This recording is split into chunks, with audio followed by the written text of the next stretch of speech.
இப்போ உடனடியாக அவங்க செய்ய வேண்டியது பார்த்தீங்கன்னா, ஒரு வழக்கறிஞரை அணுகி, இவங்க செக்கு குடுத்துருக்குறாங்க இல்லையா? அந்த செக்கினுடைய டீட்டெயில்ஸ் அவங்ககிட்ட இருக்கா அப்படின்னு செக் பண்ணி பார்த்துட்டு, அந்த செக்கினுடைய விவரங்களோட ஒரு வழக்கறிஞர் அறிவிப்பை வந்து அவருக்கு வந்து சட்டப்படி குடுத்துறலாம்.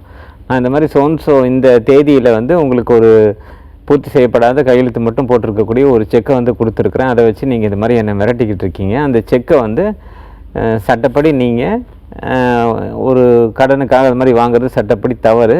இருந்தாலும் அந்த செக்கை வந்து நீங்கள் பவுன்ஸ் பண்ணிவிடுவேன்னு சொல்லி போட்டு என்னை மிரட்டுறது வந்து சட்டப்படி தவறு. அதுக்காக நான் உங்கள் மேலே கிரிமினல் நடவடிக்கை எடுக்க வேண்டியிருக்கும். அந்த செக்கை வந்து நீங்கள் இமிடியேட்டாக எனக்கு வந்து திரும்ப ஒப்படைக்கணும்.